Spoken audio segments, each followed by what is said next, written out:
Selamat pagi, selamat siang, dan selamat sore, selamat malam bagi para pemirsa Berkas Jurnalis di mana saja Anda berada. Saat ini dari Berkas Jurnalis ingin kembali menyapa pemirsa Berkas Jurnalis sekalian. Tentunya setelah sekian lama kami tidak sempat mengupload berita ataupun informasi lain karena ada alasan satu dan lain hal. Namun sore hari ini kami ingin kembali menyapa ribuan saudara dengan sebuah informasi yang lagi hangat diberitakan secara nasional dari seluruh tanah air berkaitan dengan beberapa program yang berlaku secara nasional, terutama berkaitan dengan KDMP, Koperasi Desa Merah Putih, yang saat ini gencar dibangun di setiap pelosok tanah air. Tentunya ini adalah satu langkah yang baik yang dicanangkan oleh pemerintah pusat sampai ke daerah masing-masing. Namun yang sedikit menjadi pertanyaan kita saat ini adalah banyak anggaran dana desa yang mestinya sebagian besarnya terpotong untuk program itu. Namun kita belum tahu apakah kedepannya akan bermanfaat bagi masyarakat luas atau tidak, karena khusus di daerah saya tinggal, wilayah perbatasan negara Republik Indonesia dan Timor Leste, banyak yang belum beroperasi secara maksimal karena gedungnya baru selesai dibangun. Saya sedikit khawatir jangan sampai program yang menghabiskan anggaran negara begini banyak, menghabiskan uang negara begitu banyak, uang rakyat begitu banyak, namun pada akhirnya mubazir seperti catatan sejarah yang kelam di zaman Pak Presiden Soeharto. Banyak program koperasi unit desa yang dibangun di hampir sebagian besar desa di tanah air, namun gedungnya mubazir sampai hari ini karena setelah rejim Pak Soeharto berakhir, koperasi unit desa yang dulu gencar dicanangkan di setiap desa tidak lagi berjalan secara maksimal.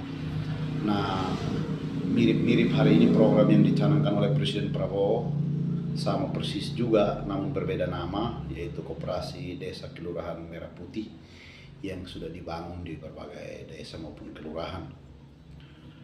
Nah, semoga ini tidak kemudian juga menjadi mubazir karena sudah banyak menelan uang rakyat. Lalu ada catatan yang agak rancu yang kita temukan di lapangan di beberapa desa itu.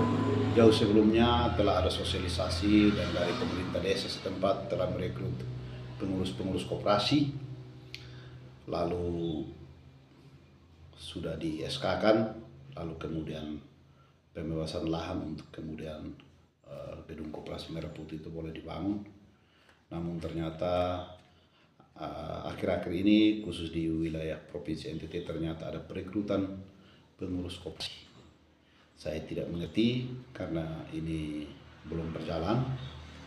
Namun kalau ternyata yang dibutuhkan itu adalah sarjana yang hari ini melamar dan mengikuti berbagai tahapan seleksi di pemerintah provinsi, maka teman-teman yang kemarin sudah direkrut, ada yang menjadi rektur dan pengurus koperasi lainnya di desa-desa tertentu, tentunya tidak tahu arah mereka akan kemana dan dipakai sebagai apa.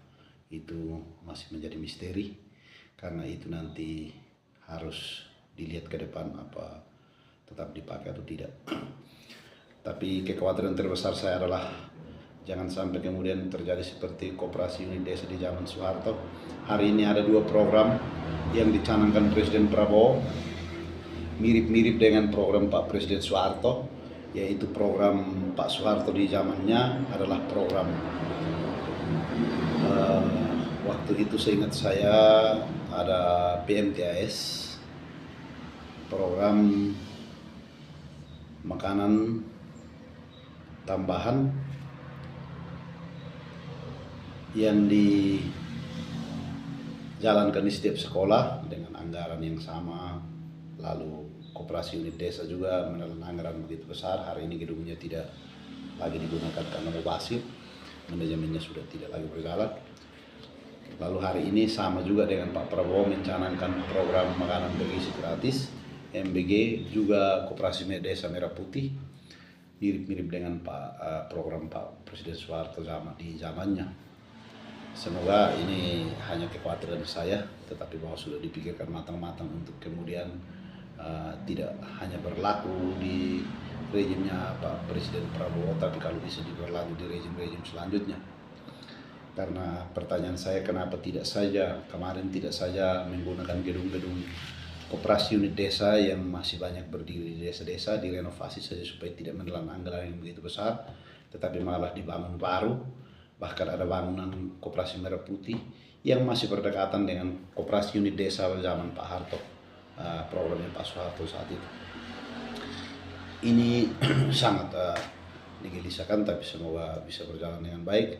Mungkin itu yang saat ini dari kami Berkas Jurnalis mengulas isu atau sebuah pemberitaan, sebuah program yang lagi dicanangkan pemerintah dari pusat sampai ke daerah untuk mengisi ruang saudara, dan kita akan terus memberikan informasi-informasi terkini berkaitan dengan isu daerah sampai ke secara nasional untuk mengisi ruang saudara untuk yang masih setia mengikuti channel Berkas Jurnalis untuk mendapatkan informasi dan berbagai pemberitaan yang kita ulas nanti.